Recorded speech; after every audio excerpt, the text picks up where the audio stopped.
Hey guys, this is Susan Adams. I am a life and health coach for Apricot Tree Nutrition, and I wanted to talk to you today about something that I just discovered not too long ago. And this week I kind of gave in a little bit on my diet. Well, first of all, I wanted to tell you a little story. So, most of you know that I'm a widow and that my husband died of cancer about almost 2 years ago. I guess it's been about a year and a half, a little more than that. And after he died, my health crashed. Now, that's typical for most caregivers. He fought very valiantly for about 15 years. Now, I learned a great deal during that time, helping him learn how to stay alive and keep his cancer at bay. He had type 4 bladder cancer, one of the most difficult cancers that there is out there. And we chose to do things without chemo and radiation with success. Yes, he passed away. Why did he pass away? He passed away because he stopped doing his regimen. Consistency is key, right? Well, today I want to talk to you about gluten a little bit. Now, my oldest daughter, who is 21, suffers with a very bad sensitivity to gluten, and I didn't realize it, but all of those years since I was 18 years old, I had suffered from chronic depression, and it was caused by gluten, and I didn't get that. Okay, so let's back up just a few years here. Now, throughout our marriage, during this time of helping him fight cancer, which is normal for most caregivers, they give up their own needs to take care of the injured spouse, right? Well, that's kind of what I did. I was running a business from home. Any of you who know me, I'm extremely artistic, and I'm a 5-time entrepreneur. And I was working on an entertainment business for children. And very successfully, might I add. But I was always so cranky, and I was tired, and I was just using all kinds of supplements and caffeine to try to keep myself going.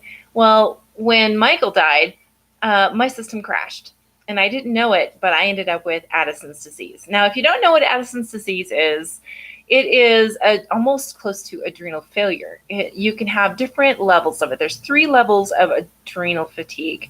Now, for those of you who live on caffeine, you are probably walking on the edge of adrenal fatigue and don't even know it.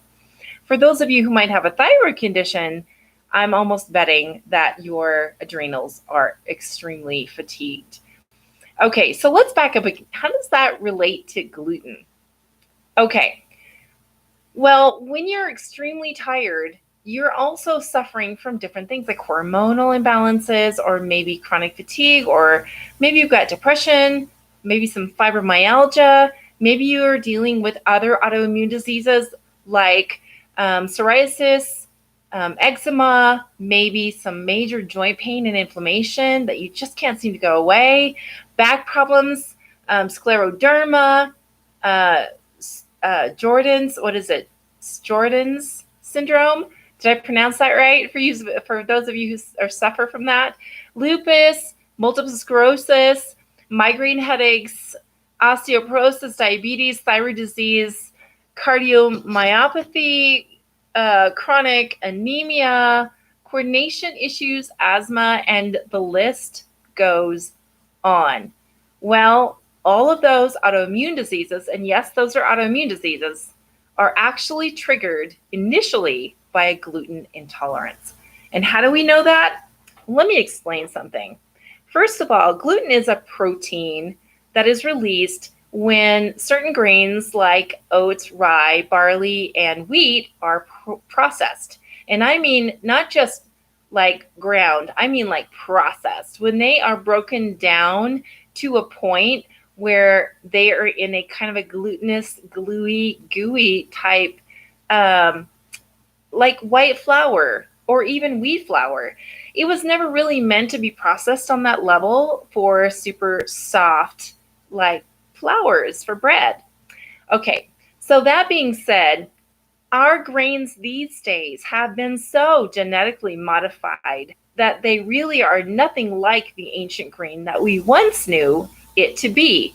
Like, for instance, what you might find in the Mediterranean. A lot of Mediterranean diets aren't really super high in gluten because they've not been super high processed. Now, these days, everything is about convenience, and so is our crops. Well, now that we have a lot of high gluten things in the market, it's in everything. It is in everything, including beer. It can even be in your shampoo. It can be even in your makeup. It's in everything. Well, here's how a gluten intolerance works. On the inside of your small intestine, you have these little fingers, okay? And those little fingers are called villi, okay? villi, okay? And these little like feelers also help move liquids and other matter through your intestines. They also serve as absorbers of nutrients. And when you eat glutinous foods like breads and pasta and donuts and beer and things like that have a lot of gluten in them, it has a tendency to really atrophy and eat away, just really break down those little fingers that are on the inside of your intestines. If you suffer from chronic diarrhea or chronic constipation, like I did, a lot of thyroid sufferers and a lot of chronic fatigue sufferers struggle with chronic constipation. And as you get older, many people have to take more fiber because they're having a hard time with regularity. That is a huge sign, a big red flag that your villi are broken down from your diet of many, many years. Now, this isn't a instant fix, okay? And just like I had mentioned, many of those autoimmune diseases, doctors will not tell you because they were not taught in nutrition. They've had like 11 hours of their entire 8 to 10 years of schooling in medical school on nutrition, okay? They won't tell you that that's generally where those illnesses start. And so once those villi have broken down, they have a hard time repairing unless you completely take gluten out of your diet. Okay, once you have those villi that have been broken down, you're not absorbing your nutrients. After that, your intestines, the intestine wall, begins to start punching holes. And those holes in your intestines start leaking food matter that's not been broken down appropriately, and that's where food allergies come from. Okay, because you've got those food particles that are in your blood that you're not supposed to have. Okay, it's like ingesting a piece of chicken into your arm. It will cause illness. Okay, so it's the same thing.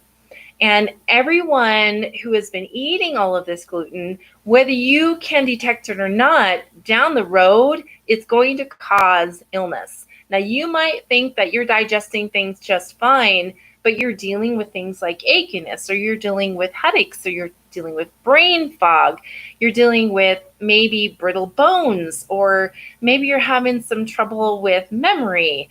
Maybe it's neurological. Maybe it's gastrointestinal. Whatever it is, those little flags, there is a series of events. And the first ripple effect is the gluten that you've been eating throughout your life. Okay, so that being said, if you have these issues, then all those little villi are missing in your intestines. Okay, you're familiar with celiac disease. Well, a celiac is a gluten intolerance. Now, you might not be celiac, but you might have a gluten intolerance and don't even know it. I didn't know I had a gluten intolerance. I didn't know where my depression was coming from. Well, this last week has been really rough on me, and let me tell you, I made some mistakes. I have 2 teenagers in the house. They're 15 and 18. Okay, and these teenagers have a tendency to crave pizza and other things that I'm not supposed to have. Now, I have a soy allergy, and I didn't know I had it most of my life. And I thought it was crazy. Well, and so did the doctors that I turned to for help. They thought that I was nuts too because of my soy allergy. They could not detect it. When you do a basic allergy panel, it only does 50 different organisms, okay? When in reality, there are a whole slew more. So you really have to ask your doctor for the extensive panel because it's not going to tell you. Now, I have seen a client where they have had a basic allergy panel done, okay, and they did the 50 the basic one that doctors most usually do that will generally catch it. Well, they generally didn't catch it because it showed everything that they weren't allergic to that they were allergic to. So the second time they asked for the panel in the extensive one, it was the complete opposite. So you can't always tell. Now, you have to remember, guys, that there is a high mortality of mistakes from doctors, okay? You've got to realize that you're in control of your health, and you have got to be on your toes when it comes to being educated about your health, okay? Just leaving your health in the hands of the doctors is only going to leave you open for mistakes and for other illnesses. Okay, that happened to my husband when he died of cancer from something they missed that literally killed him. So you've got to be smart. Now, the first thing I want you to look at is what you're eating throughout your day. Okay, I challenge you to take one 24-hour period and write down everything that you've eaten throughout the day. And then write down how you feel afterwards. Do you feel tired? Do you feel down? Depressed? Are you doing emotional stacking? Did you feel good after you ate? Did you feel positive after you ate? Did you have more energy? Everybody's body is different, and your needs in your body are different. Your chemistry is different. Nothing works for the same person. That's why hormone replacement therapy, 9 times out of 10, doesn't help. Have you ever been put on the hormone replacement therapy and then found that you're only putting on more weight, not keeping it off? Well, that's a big flag that it's not working for you. Well, then it's time for you to start looking at different options, because doctors only look at the basic blood work, not the in-depth blood work. And well, I don't know about you, but I'm not a cookie, and neither are you. So I encourage you and I challenge you this week. Write down what you've eaten for an entire day and see how you feel physically and emotionally. If you see that you are in kind of a spiral downwards after something you've eaten, there is a clue right there that there's something that you ate that you're sensitive to. General basic sensitivities are gluten, corn, soy, dairy, legumes, nuts, and that pretty much covers the basics. Now, there are some other things that you might be sensitive to. Now, I found out that I am extremely sensitive to corn. How did I know that? Because every time I ate something that had corn syrup in it, I ended up with arrhythmia. My heart flipped out. So I always knew to stay away from corn syrup. What I didn't realize is that I had a corn sensitivity. Now, I knew this last couple of years that I had a soy allergy, but I didn't know that I had a corn sensitivity until I started using the protocol from Elizabeth Wentz, Dr. Elizabeth Wentz. She is the thyroid pharmacist. She was the pharmacist she has a great book, okay, called The Thyroid Pharmacist. And she had hypothyroidism. And she realized that her hormone replacement therapy wasn't working for her. And so she began to study natural medicine and realized that there was a whole change she had to make. And through healing herself from thyroid disease, healing completely thyroid disease, she found and developed a protocol to help others heal as well. And that was the first clue to me on getting myself well. Now, let's go back to my story. So back about, I'd say 7 years ago, I walked in to get my oil changed. And I ran into a good friend of mine who worked at my daughter's school, her elementary school. She was working in the cafeteria. She's a little Chinese gal, she's real short. And she said, "Susan, what's that in your neck?" And I'm like, "What?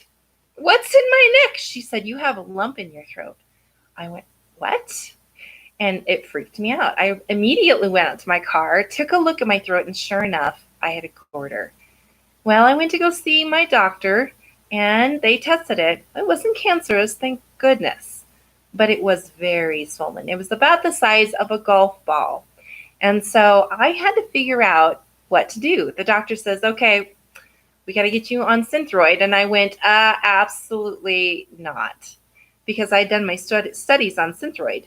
And there is a study that has proven women in the ages of 40 and above who take Synthroid for long periods of time are more apt to get breast cancer. So I chose not to do that, nor Armour. Okay. Now, being that I am a hypersensitive person to most medications because they're coated in magnesium stearate is actually got a derivative of soy, I chose to go without medication. Now, there was a time in my life where I had actually started taking a medication for my depression. They put me on Effexor. And, well, I really liked the effects of it and the diuretic because I no longer had the swelling in my legs that no one seemed to figure out. But it also made me so sick, I was throwing up constantly. The doctor said, oh, don't worry about it. It'll go away in a couple of weeks. And I'm like, I'm throwing up.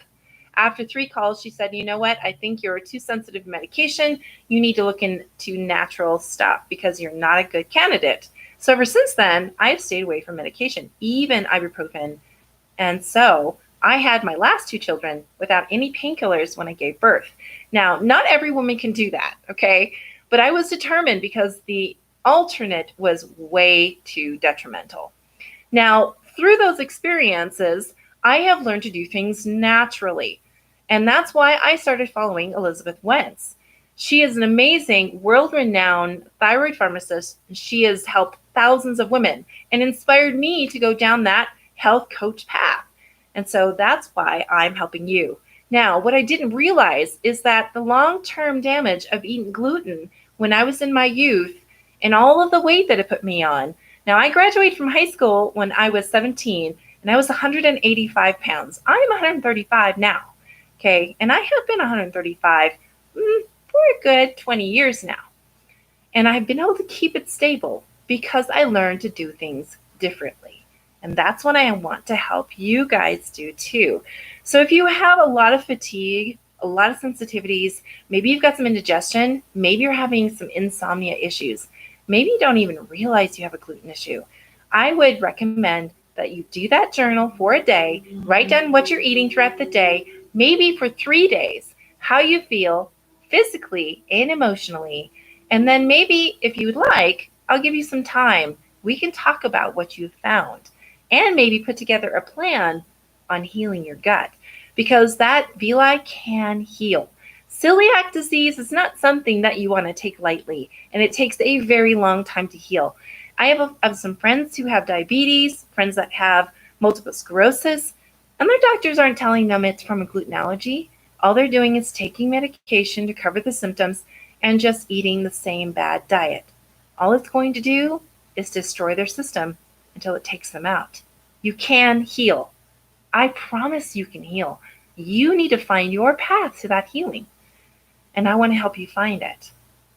This is Susan Adams, and I am so glad to see you today. I love you, and I hope that this is kind of give you an eagle's eye view of some of the things that you can do to improve your health.